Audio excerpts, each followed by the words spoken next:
Welcome back to the 18th episode of the Hodlers Podcast, joined with our beautiful co-host, Tyler, aka NFT Dad.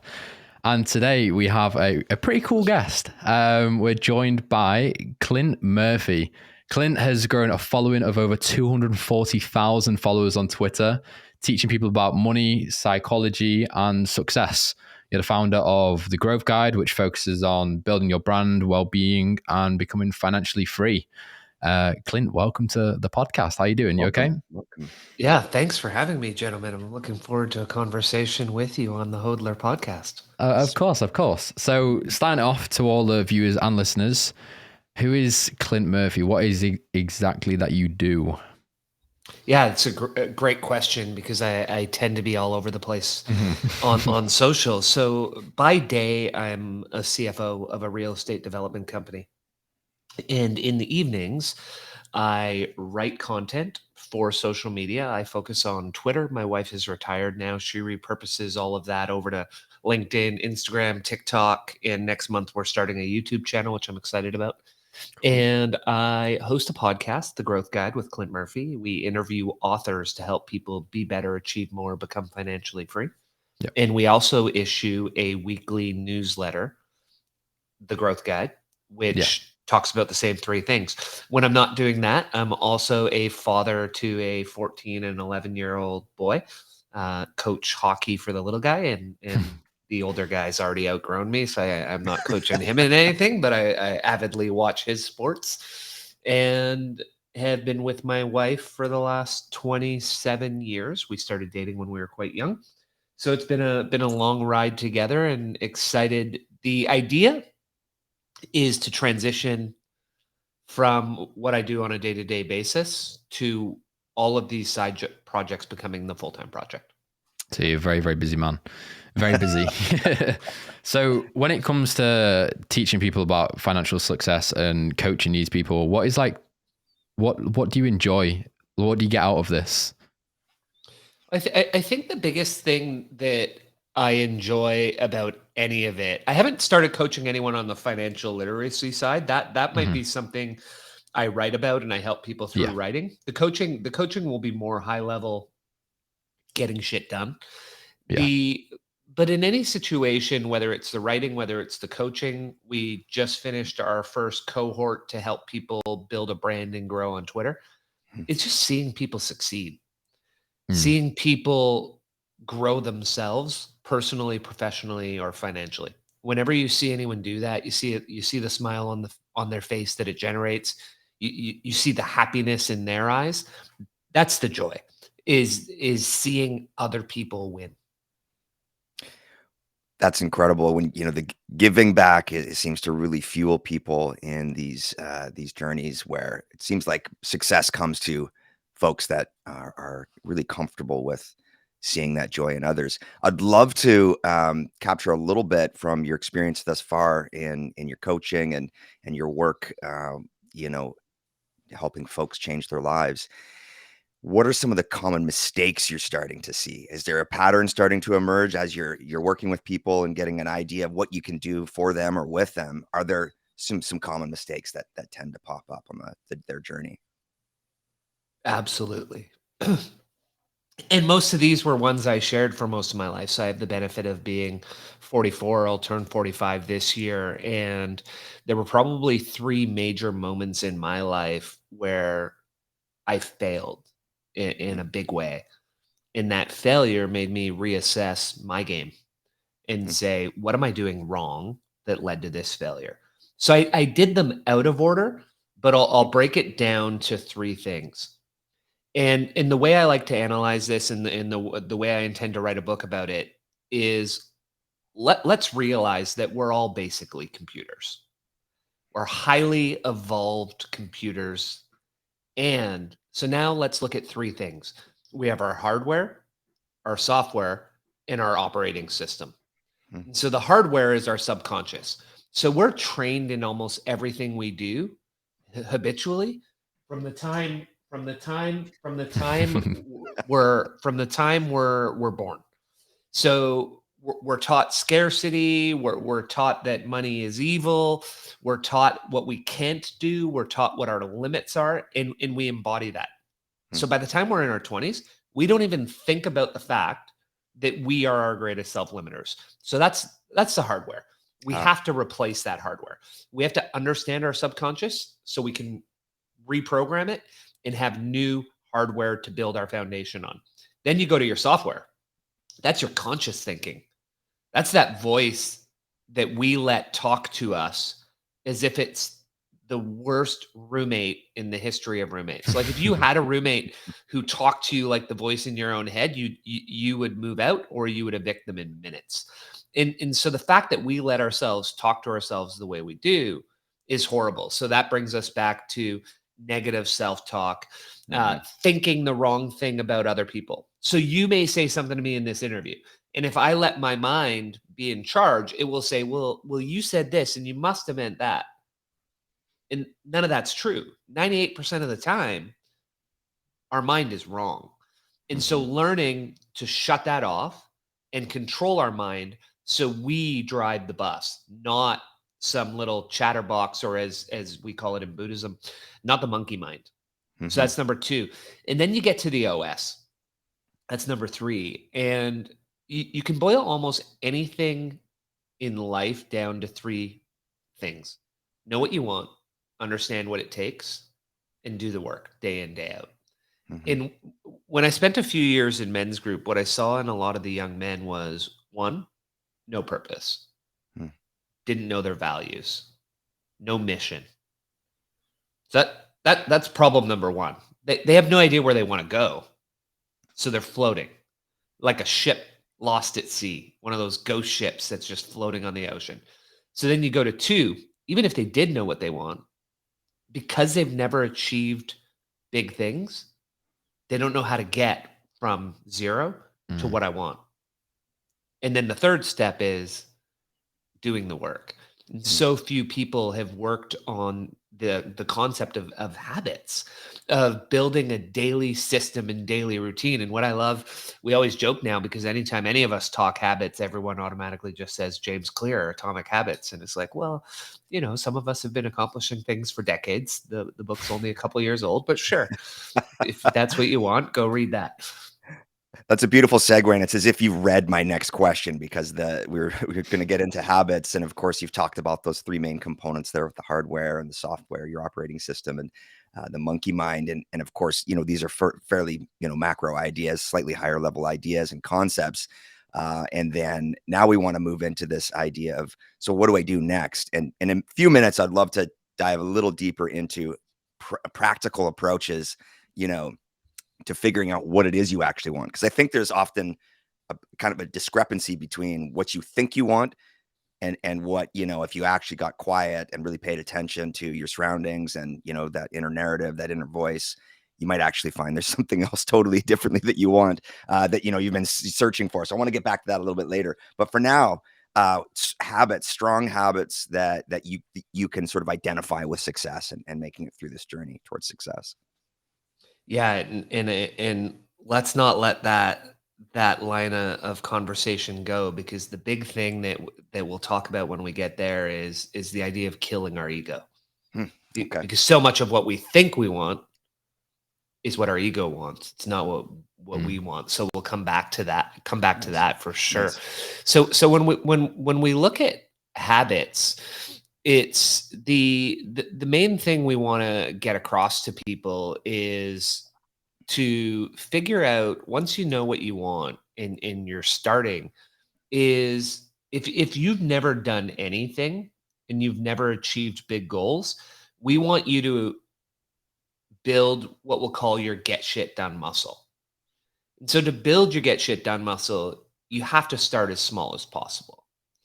And for some people, what that may look like is an exercise where every day for 30 days, you get up and you have a spot on your wall.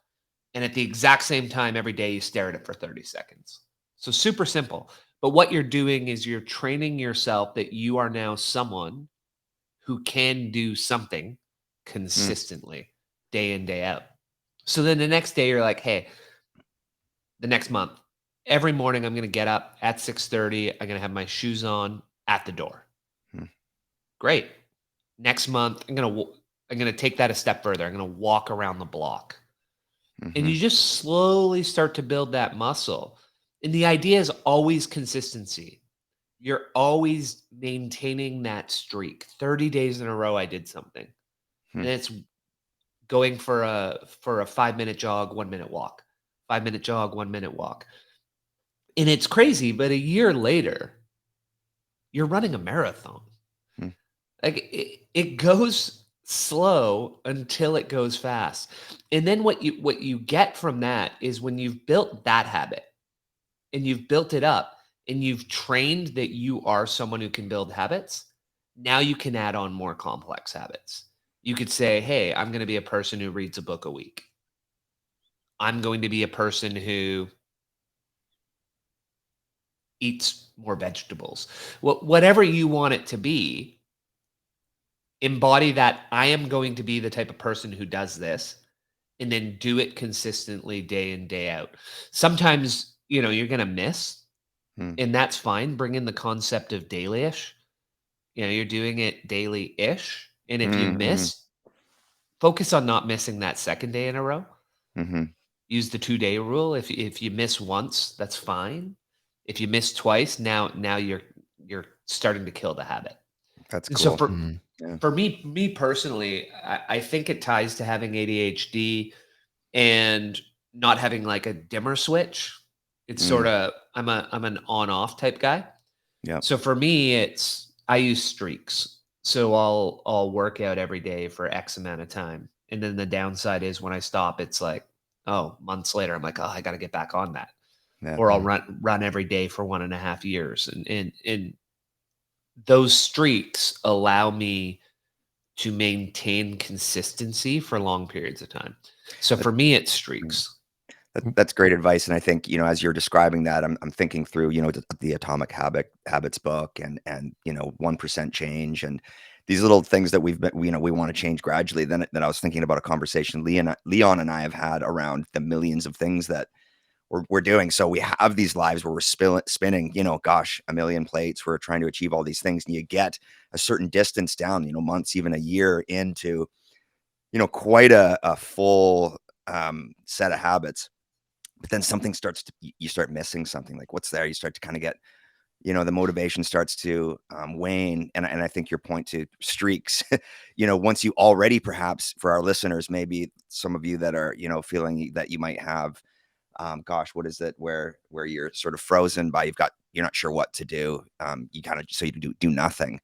I think, just start little might resonate best with them. But for our listeners, perhaps that have really filled out lives already, I think your point around, a streak, trying to get, you'll notice when you're not doing those things that when you did them, you were much more effective, and being able to be reflective and pick up on that and pick yourself back up. I find, at least for me, I have 3 young kids and a couple businesses on the go. And there are times when I'm like, I can't do it. I'm done. I'm cooked.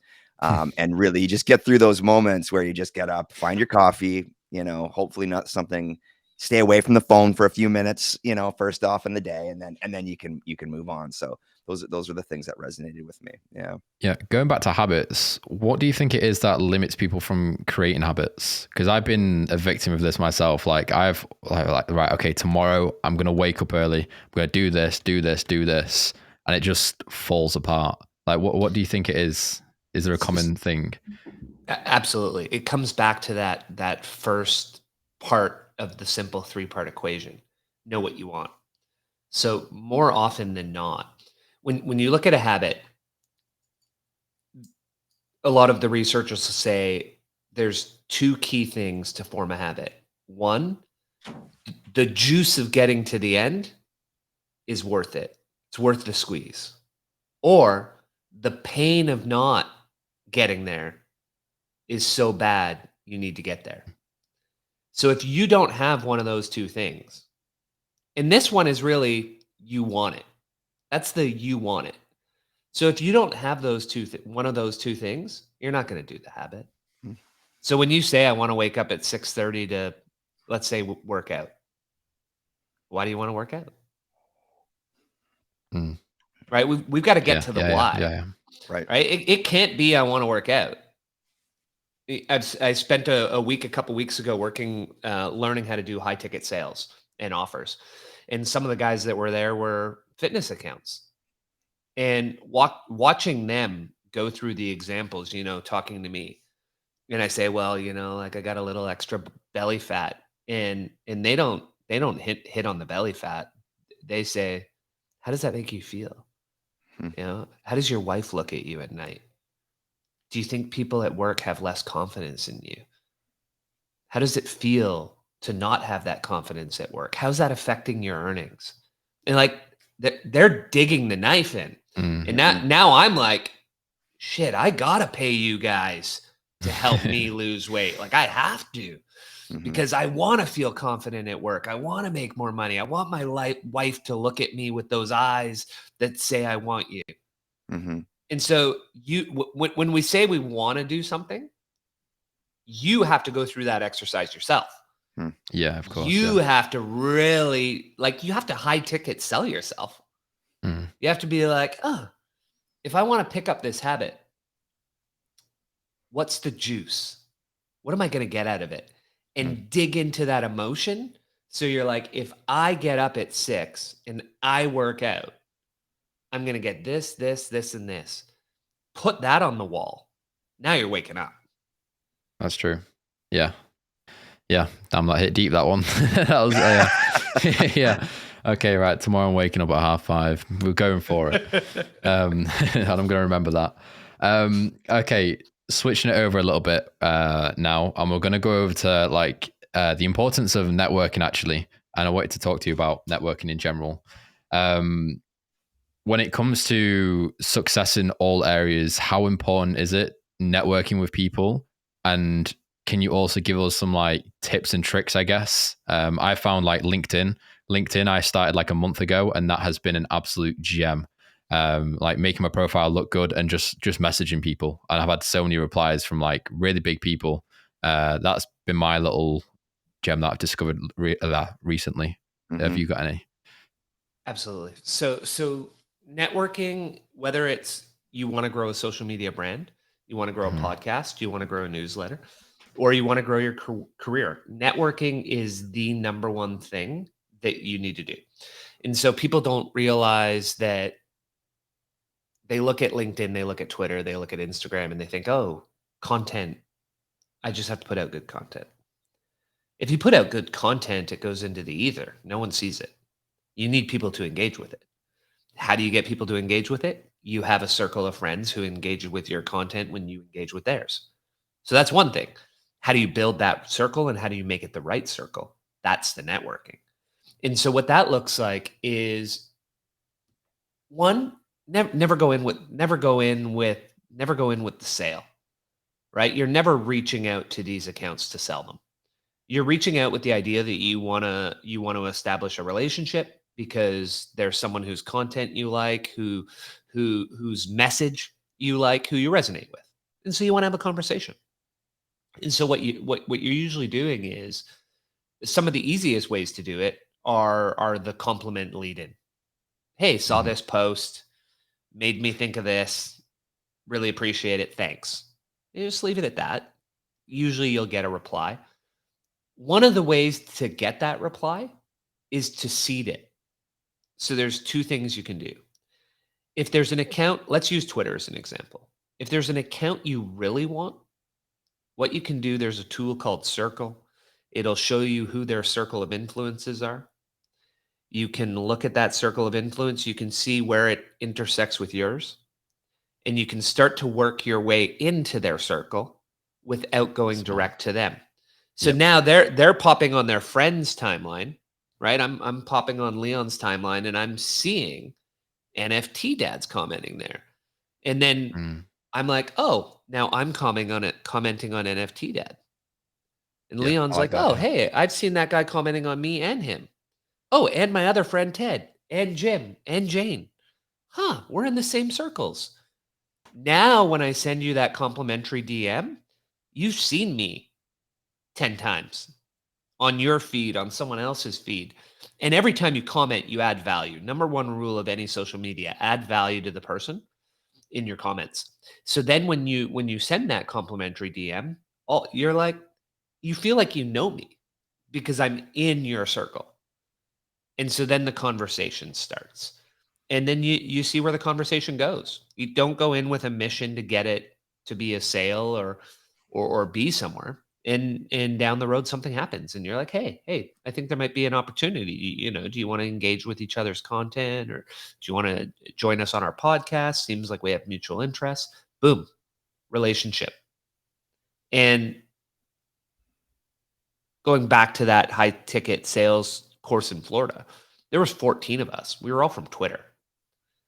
I'd never met these guys in real life. I wasn't even really going to learn high ticket sales. I was going to meet people that I'd built relationships with in the DMs. I was willing to pay a couple grand to go take a course from a person who I really respected for their social media game, and to meet them. And I was meeting a business partner who I've launched a course with, and I've never met him in real life.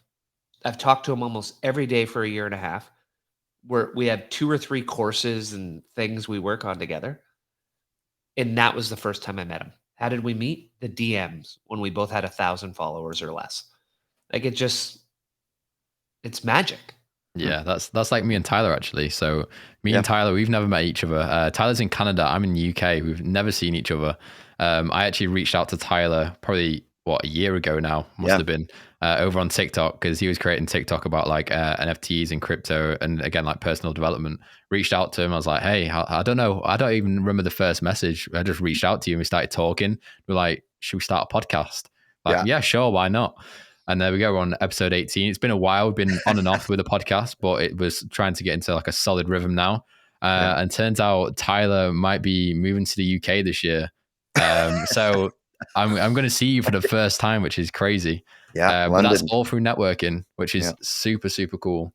And you started out with a compliment, actually, Leon. That was what it was. It's something to do with, I think, the sound quality, or I had a friend helping me with editing. You started with kindness, which I think it was great. And then, of course, when people ask me, hey, do you want to do something? And it's a hell yes. You know what I mean? I've kind of got this little rule going on where it's a hell no or it's a hell yes. I'll use other words sometimes instead of hell if I'm feeling a little more, it's a bit early still. My coffee hasn't kicked in, but it's one of those things that I've lived by since actually around the time Leanne and I connected. And it's completely steered my life into a totally new direction. A scary one, but extremely fun. But it's all about everything that I do from the morning the moment I wake up in the morning until I go to sleep are things that I've chosen to put in front of me. Doesn't make it easy. It's still a pile of things that are like, hard to keep all going. But these things I believe I thoughtfully put in front of me on purpose. So yeah. Well, that right there is something that needs like deep dives for people is choice, intentionality.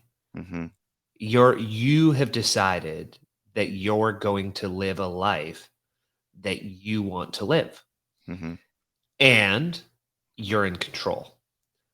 Not enough people. I mean, we joked before getting on the air that we would talk about the Matrix, and one of the people that was with us in Florida, he's one of the most impressive people I've ever seen on social media. He has growth on almost any platform dialed in. He's jumped over to TikTok. He's growing like wildfire there. He's at 450 on Twitter. 150 on Instagram, and he's just like, he's a scientist with the analytics and how he does it, but he looks at life a bit the same way as I do. Whether we're in a matrix or not, life it's a video game. Like, and we're in charge. We're at the controls. We get to decide what we do on a daily basis at any point in time. Sure, you're at work, you have to do your job, and you don't have to. You could decide you're just going to walk out. So if you're there, you're making that choice. But just recognizing the power of those choices and the power of, like, picture you at a control stick. What do you want to be doing at night? what do you want to be doing in the morning? If you were a Sims character, what would your workout schedule be? Would you be meditating? Would you be reading? What would you be doing to build your skill stack? And then what would you be doing with that skill stack to achieve the life that you want to achieve? And when you start to think of it that way, it gets a little crazy what we can actually do over the course of 5 to 10 years. It's just absolutely mind-boggling what any of us can achieve, and even take it back to 3. What we can achieve in 3 years is pretty insane. Mhm. I always go to the one of when I'm feeling like just useless. I always go to the one where it's like, imagine if there's a movie camera on you right now, filming your life, and you had to go and watch it back. Like, what would you be doing right now? And I'm sat there, lay in bed, just like on Instagram scrolling. Like, okay, there's a camera on me right now. Let's get up, do something, go to the gym, work out, and that always gets me motivated and gets me hyped up. So that's the one I live by. I love that. That's cool. Again, another interesting topic now. So networking was huge. Another one is this is the Matrix part. And we're going to talk about how the space is moving so fast with technology. COVID affected us, remote working now. Everyone's doing stuff from home. How do you think that is affecting like the entrepreneurial, like classic route? Like now we're seeing kids making money online at like the age of 15, 16, mainly because of Andrew Tate, a bit of a controversial one, but he's blew up this idea of making money online and all these different like agencies and stuff like that. How do you think that's affected the traditional route of an entrepreneur? Pros and cons. So, one of my favorite topics, because I'm actually, I've talked to both my boys, 14 and 11, and I've talked. Hey, I'm growing on Twitter. We have 5 other mediums, 6 other mediums that we do. I think we have 7 in total, and would love for you guys, instead of getting a job at McDonald's, why don't you become an Instagram expert? Why don't you become a TikTok expert? And I'll pay for you to take courses. I'll pay for you to join engagement groups, whatever. You do the work. You tell me what courses you want to take, what engagement groups you want to join, and let's figure out how to turn you into a social media person at 14, at 11. Like, to your point, let's get you there. So when you're 15, 16, your summer job is growing my Instagram brand, and then you start to grow your own. And the reason I see that is when I was down in Florida, there was 3 young guys there. 2 of them had dropped out of college because they felt it was not what they expected in terms of learning and in terms of education. It was more of a party scene, and they thought we can actually learn more by just starting a business. In watching the approach these young men, I have to be careful because they're closer in age to my boys, so I always want to say kids. But watching the approach these guys took to say, we're going to find mentors online, and we're going to reach out, we're going to pay for courses, we're going to pay for mentorship, and we're going to learn directly from people who have done what we want to do. And now they're on pace, let's say, to make $1 million a year this year for the 3 of them. So it's 300 and something grand each, and they have employees, so maybe it's 200 each at the end of the day. But I don't know about you guys at 23. That's pretty nice. That's not bad at all. That's not bad at all, right? Like, that's Wall Street. Like, they're basically Wall Street without the hours, because they're loving their life and they see the path to 10 million. And for me, watching these young guys, I said, I think you're underselling yourself. You've got $100 million opportunity here, because it's not this business. It's everything that you're putting into learning that business. Because now you can put a manager in charge of that, and you can do that with this field, with this field, with this field. So that what the 3 of you are doing is becoming entrepreneurs and business builders in your early 20s. So your future is unlimited. You're thinking too small. So that's one of the beauties. It gives you the access to do that. The downside that I would say is there's too many young people who try to cheat. So one, I don't like reading a post about 20 things I'm supposed to do in my 30s or 20 things I'm supposed to do in my 40s as a parent from a kid who's 18. Like Sure, That's true. you went and read the right stuff on the internet, and maybe it's right, but you're an 18-year-old kid behind a keyboard who's never lived life. So so it's not to say that you can't get out of your lane, but a lot of people don't trust someone who hasn't done what they're talking about. And to me, I only ever want to be coached by people who have lived experience in the area that they're coaching me. Yeah, that's very true. Like, hey, have you been poor and then you were rich? Okay, well, I'm poor. I want to be rich. I want to talk to you. I don't want to Mm, talk to the frigging guy who grew up with a Harvard parent and was already rich, even if he didn't work. Like, how does he know how I need to go from A to Z? mm, But if someone's gone from A to Z, you can learn from them. So I love the idea, and I think about this all the time because I want my boys to have the opportunity to never have to work for someone. So by the time I pivot and start doing this full time, I'll also own some businesses, own real estate. mhm, And I want them to work with me and mom forever if that's what they want. mhm, And then I also recognize, let's say they want to start a design business. It's like, well, great. If that's what you want, I will bankroll you. And I think you should go and travel the world and work with some of the best designers for 5 to 10 years.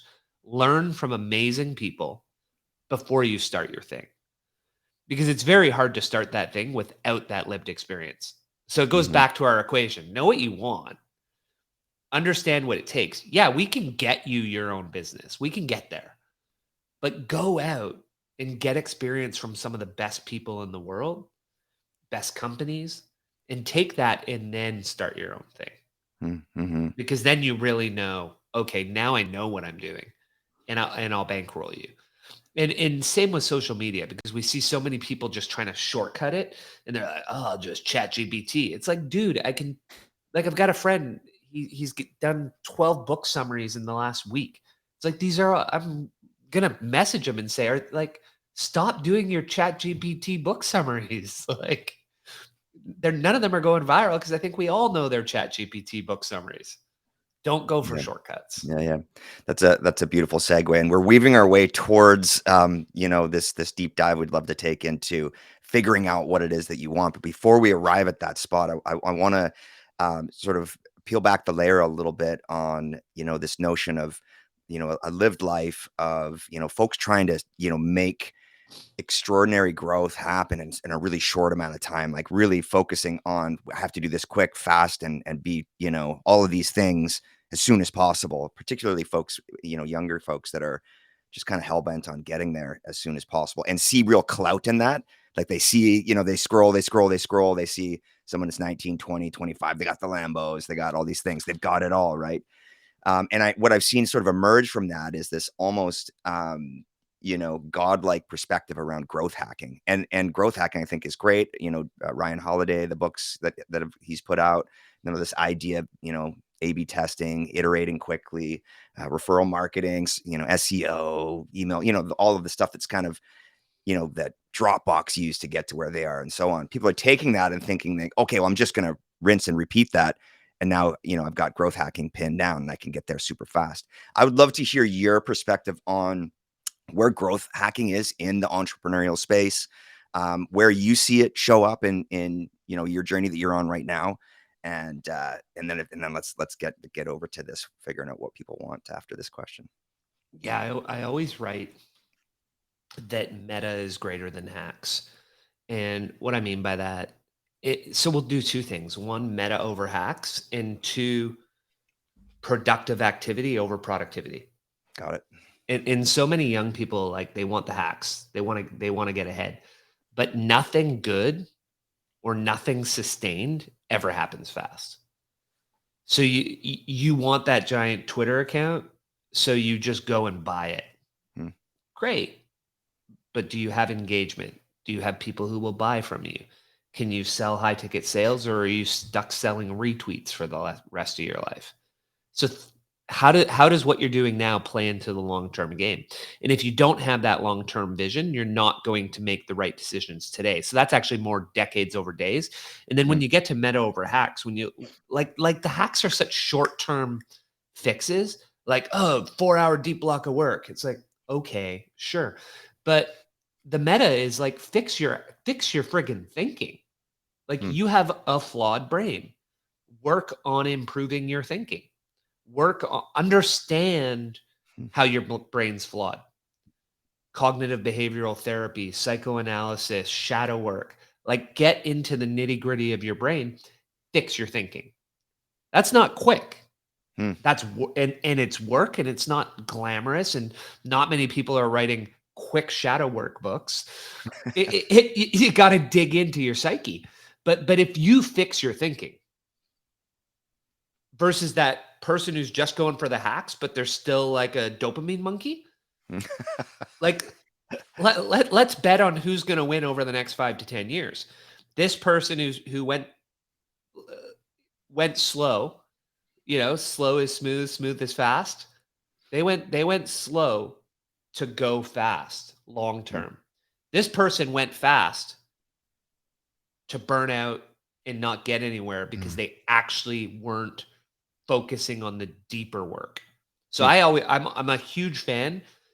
Sure, layer on productivity later, but the number one thing young people should be working on is the deep inner work to fix their thinking and fix their subconscious. So that would be my thought on people who chase the hacks. And then you look at, like, everyone's so concerned about their productivity, right? Mm. It's like, oh, these are all my productivity things. Like I wake up, I walk, I meditate, then I take a cold bath, and then I do my first 4-hour block, and then I break my fast with my keto meal, and then I put on my Muse headset, and you're like, holy crow, you're like a robot. But the one thing they never said in any of that was, this is the one thing I have to do today. Like, I have my 5-year plan or my 10-year plan. I broke that down by year. I broke that down by quarter. I broke that down by months, weeks, days. These are the 3 things I need to do today to get to my 10-year plan. Nice. That's all I want to hear. I don't give a shit about how productive they were that day. Yeah. Because, like, I'll give you an example with a coaching client. He said he would send me updates, and I would look at these, and I felt like I got a reasonably large amount of things going on. I felt lazy reading these updates. Like, lazy. Like, this dude was insane in all buckets, right? Physical, mental, spiritual, emotional, financial, killing it. And like the update list was like, this is what I've done this month. And I was like, that's the average person's 5 years. And that was his monthly update. I was just blown away. And then, I just kept reading it. And I'd reach out to him and I'd say, hey, you came to me and you said this was the one thing. Like, this was the one thing you want.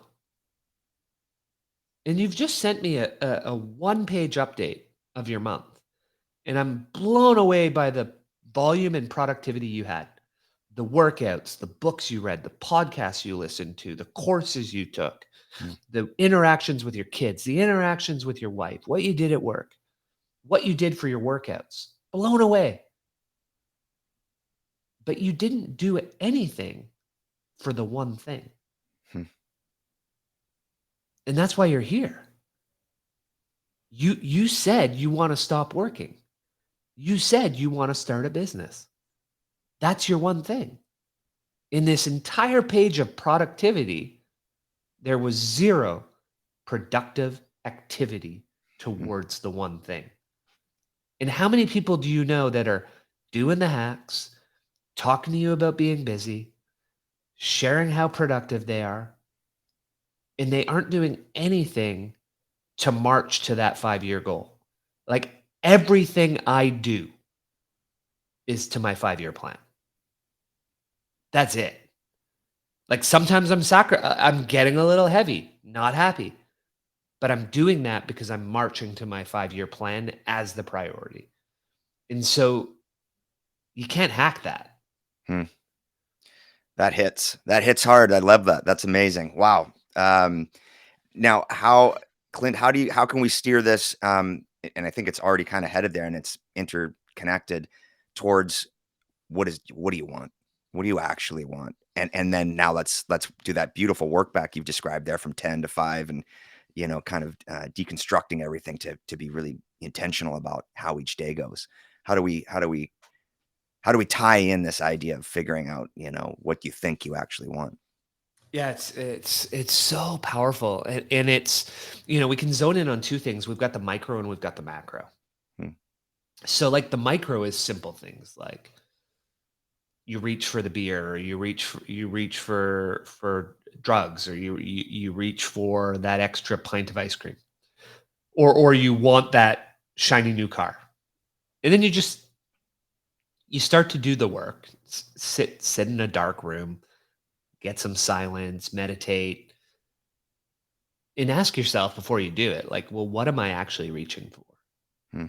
Like, what am I trying to avoid? Or what void am I trying to fill? Hmm. Like, do I want to get high because I want to get high? Or do I want to get high because I had an interaction at work that made me feel like that 7-year-old boy who would get shit on by mom? Mm-hmm. Like, and I'm not saying don't go get high. And I wrote a Twitter thread that went pretty crazy viral on, not even a thread, it was just a tweet. Like, before you reach for the drugs, the alcohol, the Netflix, just ask yourself, what am I trying to escape? Hmm. Because for most of what we do, we're either programmed to do it or we're programmed to avoid it. So we build coping mechanisms, right? And those coping mechanisms serve you as a kid. I had a guest on the podcast once and he gave me the best example. He's like, when I'm a little kid, I want my mom to hug me. Like when I'm a baby, I want my mom to hug me. So I take a shit in my diaper and my mom comes over and she's like, oh, like, I'll hug you. He's like, that totally served me when I was when I was a baby. Doesn't really serve me as an adult. So figure out what those coping mechanisms are and then turn them and say, well, what do I want them to be? Like, how do I actually want to deal with these things? So that's on the micro level. On the macro level, I think you have to do the deep work.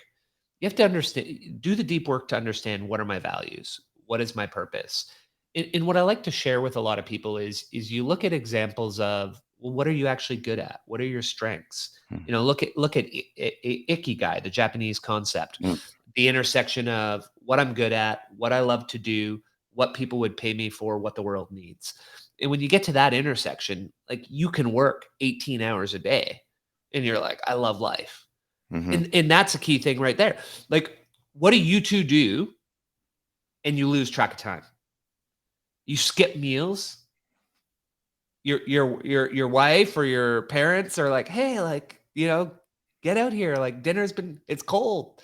And you're like, oh, Mm-hmm. I really got absorbed in what I'm doing. Or, use the dog and a tennis ball example. There's some things in your life that you put them down. And then a couple years later, you're like, oh, I really miss, I put my guitar down because I didn't have time, but like, I miss playing my guitar. Mm-hmm. You pick it back up and you do that your whole life. It's like, well, you keep picking it back up because there's something calling you, Mm-hmm. right? So what do you lose track of time doing? What, what do you always come back to? Talk to your parents, talk to your friends, talk to your siblings. When did you see joy in my eyes growing up? What did you always think I'd end up doing? And just start to explore that. And then the other one, I like to personally do, like, they have the Clifton Strength Finder. Like, what are my strengths? And because I often find that your strengths tie to what you love doing. And so my top 3 are ideation, competition, and learning. So everything I do now ties to teaching, like learning. I learn and then I share it. Hmm. And then ideation, like content creation. So it's like, I'm like, well, that's what I want to do with the rest of my life. That's what I love. That's what I Mm-hmm. enjoy. So I'm going to do it. And so when you do that, then like, this can be scary for a lot of people. Go to a silent retreat. Spend 5 or 6 days and meditate on it. right? Like no electronics. You're not even allowed to make eye contact with people. Like you just stare at the ground and then you meditate for like 10 hours a day. It's like a lot of shit goes through your mind and you start to really, you're supposed to be focusing on your breath, but like go there with a mission. Be like, I'm going there to figure out what I want and I'm going to ask myself questions. Just meditate on those questions for like 8 hours a day without talking to someone. You leave with some answers. Mm-hmm. And you've done this. You've gone away to these retreats for few and been I quiet. did one. The intention was to do it every year. Yeah. But my first one was January 2020, and then 2 Oh, months wow. later, it was like, Oh God. well, I don't think I'm going anywhere for silent retreats for a while. So I haven't got back to it, but I do want to. And on that one I was on, massive breakthrough. And it wasn't while I was there, but I kept noodling the same thing. And then I got on the plane, and I was like, oh my God, I've been pushing to like be a shareholder at work, be an owner. And I haven't, and this comes back to kill your ego. I haven't been doing that because that's what I want. I've been doing that because if I'm a shareholder in this business, in this industry, I've won. That's the level. And I'm competitive and I want to win. And so I was pushing for it from an ego standpoint. And I sat on the plane and I wrote down a list of like 10 things. 7. These are the 7 things I want to do with my life. And I got off the plane, I typed that all up, and I shared it with someone I've worked with for like a dozen years. So I was like, hey, which one of these is me? Be a shareholder or these 7 things. She was like, those 7 things, that's your ego. And I was like, holy shit. That like she knew enough to see the true me and that I was pursuing my ego for a decade. And so as soon as I had that written down and I clarified with work where I was going, it was all right. I'm going to start building it. And so everything I've done, I was like, here's where I want to be in 10 years. I'm going to bring that back and I'm just going to take action on a daily basis on these things and we'll get there. That's cool. Wow. Fantastic. Okay, so I think we've got that piece covered as much as, well, obviously you could dive into that way deeper, but I'd love to spread out. We've got about, I don't know, probably another 10 minutes left here before I know I've got to dive out. But one thing I wanted to check with you, Clint, in your journey here is any advice you might have around, let's talk about investing here for a minute. So Leon's quite a bit younger than I am, but we have common interests. How would you shift our thinking or recommend we sort of look at investing from a younger age versus me? I'm in my late 40s. What would be some things you'd share with those two different sort of age ranges where we are in life? Yeah, number 1 is it's never too late. So, start. You heard it. You heard it here.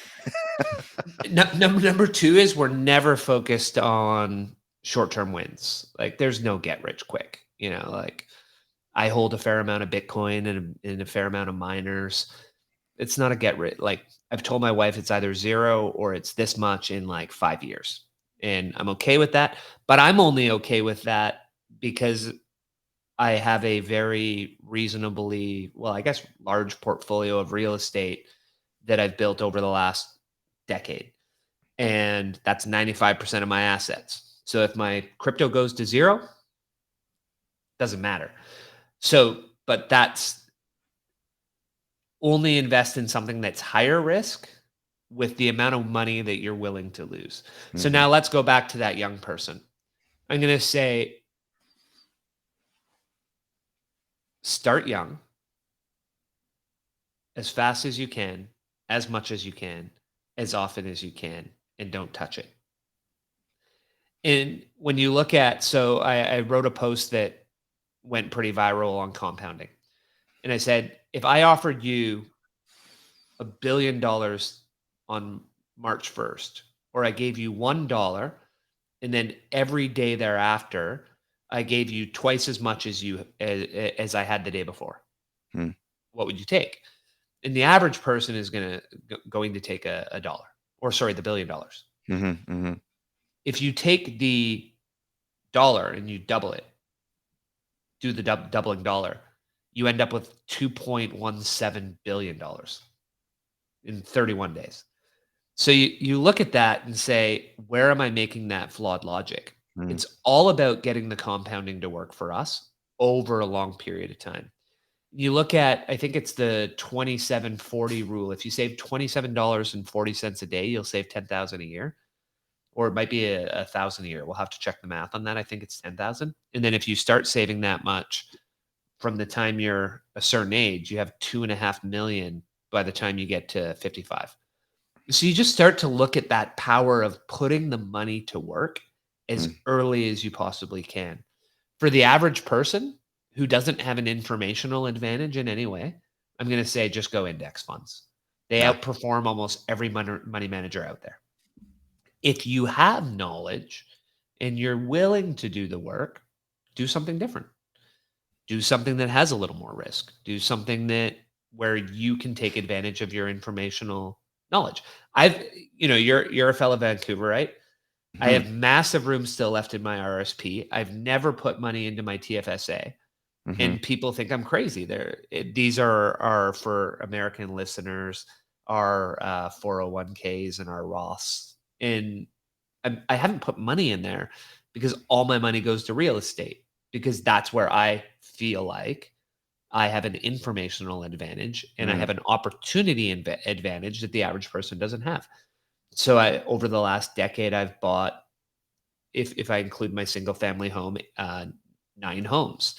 And that's worked out extremely well in the city that you and I live in.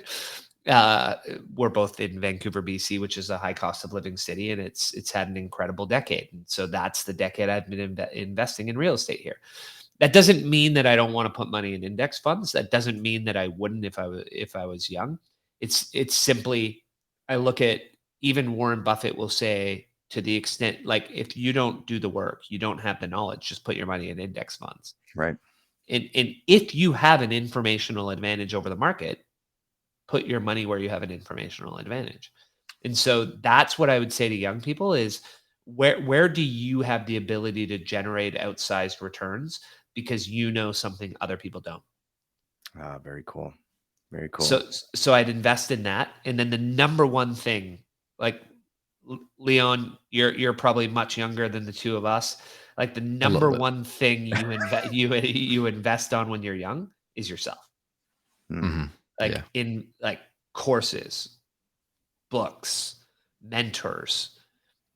Keep learning and focus on what I like to call rare skills. And then that is going to give you way higher earnings potential. Because at the end of the day, let's look at the equation to get rich over time, not quick. Earn more, spend less, invest the rest. Spend less. We can only spend so little. And I don't know about you guys. Sure, I like cutting out certain things. And I like living a reasonably comfortable life. So there's only so far I'm going on that one. So then I have to earn more. And how do I earn more? I become more valuable. And nothing on the equation is going to move me. Like, are we targeting 1 million at 65, or are we targeting 100 million? Because you're not getting to 100 million by saving and investing. You're getting there by increasing your value and leverage of a business, leverage of employees, leverage of time, leverage of content creation, digital leverage, if you will, leverage of your brand. That is all about investing in yourself and growing your top line earning potential. So number one thing, and this goes back to like what we talked about, I think every young person should be learning how to build their brand on social media and become an online expert in something, even if they're going to work for someone else. But are you going to hire the person who is good at what they do, but they haven't demonstrated that necessarily anywhere? Or this person's like the number one online expert at that thing, and you can visually see that they know what they're talking about in their videos and their content. And hey, they still want to work a 9 to 5 for some reason. that hits a point with for some folks looking to get into really good universities in the States. Part of the admissions and some of depending on what it is, like varsity sports or joining teams, they'll look at their socials. Like, how many followers do you have? What's happening with your content? And these are 16 and 17-year-olds, and the ones that already have a pretty built out social following, they tend to get in. I thought that was pretty crazy how that's evolved. They talk about it at my kids' school. So they have a school that's very athletic for Vancouver, and Canada as well. Yeah, for Canada.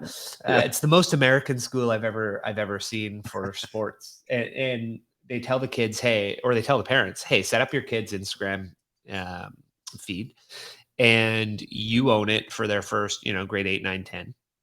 Put all their sports, put all the positives, and have it locked down. And then when they hit this age, unlock it, and you curate it with them and build it to show what they've done. Build their brand, build their reputation, and maybe they'll get there's a fair amount of the kids that get football scholarships from the school. Yeah. It's crazy how times are changing like that. Like it all used to be about, just university, your degrees, all your certificates, but now it's just completely changing. It's all like, well, in my opinion, it's all changed to experience and what you know and what you've already done. And of course, social media is coming into it now. That's taken a massive, massive turn. So like, even the opportunities I've had, and I don't really have, I've done like my A levels, which is sort of like, I don't know what it's equivalent to in like America. It's like basic college. But then you got university, which is your top. I didn't go university, and I've decided to take on a journey of this, growing a community, growing my social media. I'm not doing insanely good. Like my biggest following is TikTok with like 40,000, and like Discord has like 17,000. And I'm slowly trying to grow other things as well. But just from that, like just having these followings, I've had so many crazy opportunities come my way just through social media, which is crazy. I don't have a degree, like social media marketing, analytics, and all that stuff. I've just learned all by myself. I don't have like a degree to show for it. It's just all experience. Like here, I've managed to build a community of 17,000 people, and just through that, people are like, "Wow, that's insane." Whereas 10 years ago or whatever, it would have been unless you have a degree in marketing, we're not bringing you on. But just through I don't know, I guess it's just social presence and proof, you can now get anything you want. Like if I went to a law firm and said, well, probably not law's a bit straight, but just a typical business, and say, here, I've got like 200,000 followers on Instagram teaching about marketing, they'd be like, okay, you're hired. Whereas back in the days it used to be completely different. That's changed. But now, anyway, this is one last topic, and then we'll get to the last question. Let's talk about sort of personal development and mental health, and also just personal health, and how does that affect someone's journey to become a business owner and successful? Yeah, it's so interesting. So, Alex Hormozy talks about this one a lot, and he doesn't necessarily say who wrote it, but I found out the source, and I've also found out there's a fair amount of debate about it. But ultra successful people usually require three things: high self-confidence, low self-worth, and high on impulse control. So delayed gratification, which goes back to what we've talked about this whole conversation. You have to be willing to suck long enough to be good. You have to be good long enough to be great. And you're not looking to do it quickly. And so, Leon, the fact that you're doing what you're doing and you have 40,000, you have 17,000, don't undersell those. Those are actually pretty amazing at where you're at in your life. And they're demonstrative of where you're going to go, as long as you keep consistent and you do the work. Yeah. And so you get to that high self-confidence. So you get there by building your get shit done muscle. You've already done hard things. Like you've run an Ironman, you've run an ultra marathon, you've become a C-suite, you've wrote a book. Like the more, start small, but the more you do, the more confident you get. And so when you go to build that social media platform, like you've got 40,000 on TikTok, you've got a 17,000 Discord community. So when you go to Twitter, you're going to go faster. When you go to Instagram, you're going to go faster, because you go in, here's the thing. We always go faster on the next platform because we've already built our content engine and we've already learned what works and what doesn't work. Now we just have to tailor that to the new algorithm, the new platform, but we know how to write. We know how to create. We know how to speak because we did that over there. And so you grow faster. So that's one of the things about being an online creator, being an entrepreneur. Every next time you're faster. But when you tie it to that physical health and mental health, that second one's the deal breaker, low self-regard. So why are we doing what we're doing? Why are we pushing so hard, right? I kill myself because when I was young, as much as I know my dad loved me, he would never say, I'm proud of you. So everything I do as an adult is to like make my dad proud of me. It's not as much anymore because I know that and I did the work, but that was the driver for most of my life. And it was like, well, I'll kill myself to get that. And what it then does is nothing you've ever done is good enough. The ultra marathon wasn't good enough. The marathon wasn't good enough. The first business wasn't good enough. The book wasn't good enough. Being a CFO is not enough. Being a millionaire is not enough. There's always more. There's got to be more because I haven't done it yet. He still hasn't said he's proud of me. And so you keep pushing yourself. And the downside for a lot of successful people is that leads to you're so focused on those things, you let go of the physical health. You're burning out. And mentally, you're getting depleted. So you end up in depressive episodes, or you're in depression, and so that can be really hard. Now take that to content creation. Oh, we're screwed, guys. Like all three of us see our analytics every day. How did I do? How many people liked me? How many followers did I pick up? Did I get comments? Yeah, it's difficult. And the worst part. Well, how did Leon do? Did Leon grow faster than me?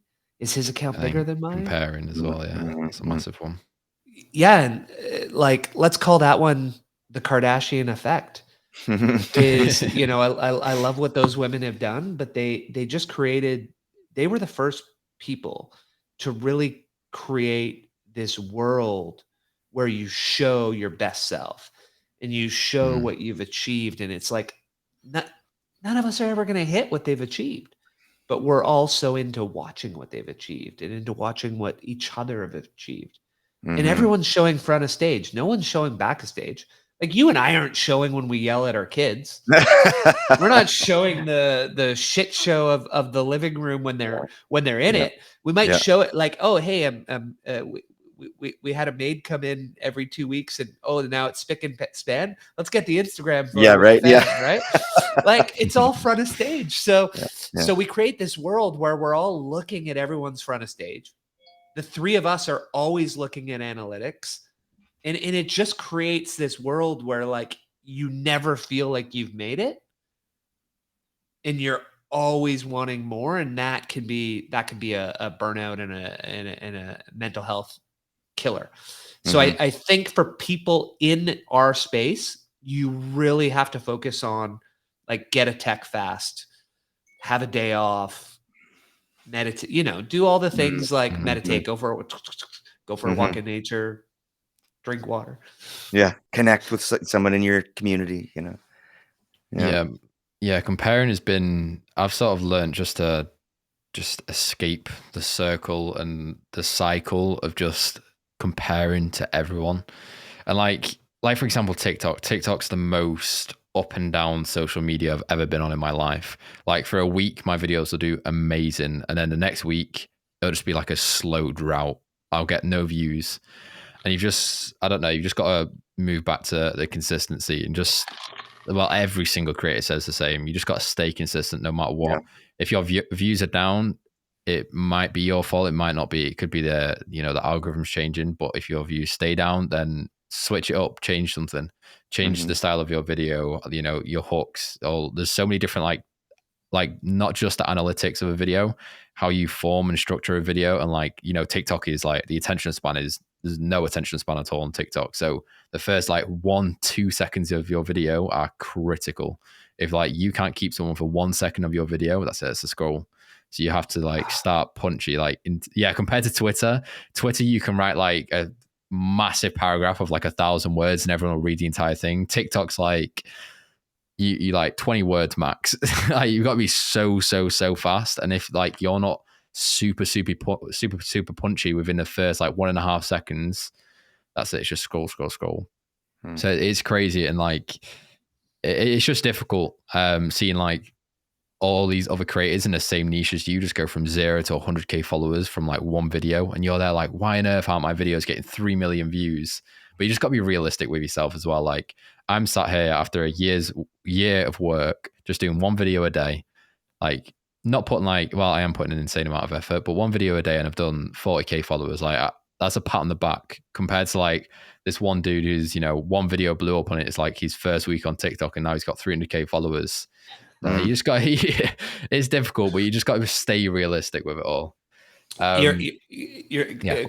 Quick side note for you. You're making me think of, I just found out my son's school, their basketball game, they have a pretty intense rivalry with another local school. And I guess the gym was insane at the game they just had a week ago. And the photographer who took some video of like our crowd versus their crowd and the chanting, like Drake has reshared it twice on his Instagram. No way. Yeah, like if you go check out like Drake, it might still be there because my son showed me it yesterday. On TikTok or on Instagram? He shared it on Instagram, but apparently it's gone for like millions of views on TikTok as well. And it's St. George's versus Vancouver College. And it was like this, to your point, like he just picked up, 30, 40 plus thousand off the video. Yeah. And it's just two sets of fans, like crazy chanting back, almost UK style, right? Where home team, away team. Yep. We do a chant, and they're just going back and forth. And Drake, I guess, was like, wow, I love this. Like, this is school spirit. And shared it on his Instagram a couple times. That's I found it as well. Found it. All right, I'm gonna watch that. I haven't watched it fully yet. I'll watch it when I get off here. But yeah, going back to that, like I could be going consistent for let's say 6 months, a year, and then just one day I make a video and it just goes boom, and that's it instantly to like 200k followers or something stupid like that. So you just got to stay consistent. That's all. Just try not to beat yourself up about getting, I don't know, starting off slow. Like I see all the Twitter guys as well. Like I wrote 7,000 tweets before my first one blew up, or before I hit 10,000 followers, and now they're on like crazy numbers. Yeah. Can I share on that a little? Because go for it. It's huge for anyone who's listening. Is the idea of it goes slow until it goes fast. Yeah. And to focus on the process over the results. So we can't control the results. All we can control is showing up, doing our work every day, and being consistent. And exactly to your point, like my first 6 months on Twitter, I got to 10,000.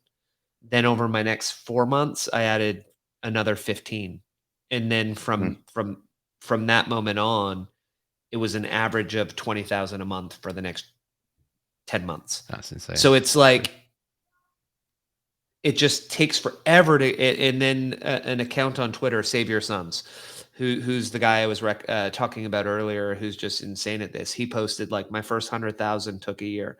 My second 100,000 took 6 months. My next 100,000 took this many months. My next 100,000 took a month. And it was just like, whoa. Like just that acceleration curve that he's done over the 3 years that he's been doing it. That's where you got to get to. But you have to be willing to suck long enough to get there with our podcast, with our newsletters, with our social media. Just keep doing it. Yeah. And actually that'll tie into our last question. So this is the last, the Hodlers question, as we call it.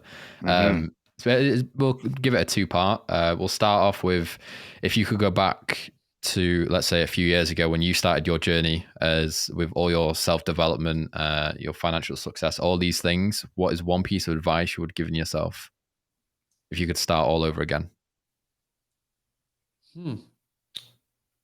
It's interesting because I always tweak it a little because I can't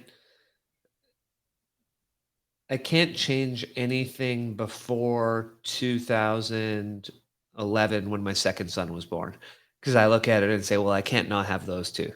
So if I go back, 11 years, what would I have done differently? One, I would have gone on social media much faster. Ah, So yeah. for some of us, like I'm 44, social media wasn't there when I was in my 20s. mm-hmm. Like, was Twitter there when I was 40? Yes. Was it there when I was 30? Maybe. So, like, how far back could I have gone and done what I've done now? You'd have to look at that and say, but regardless, I would have started on social media faster. I would have sought to understand that faster.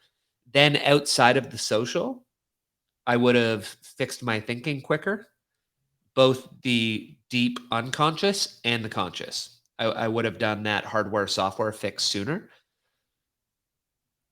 And then the last one would be I would have bought even more real estate than I did.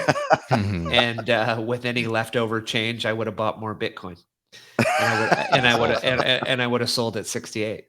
There you go. Oh yeah, Jesus, and then bought more now whilst it's all the way down. 12,000 The soon. very last I one. bought every dip and I'm out of money. Yeah, I wish I could do that too. The last one is, what's one piece of advice you could give to entrepreneurs who are starting now and just getting into the space? What's one thing you'd advise them on?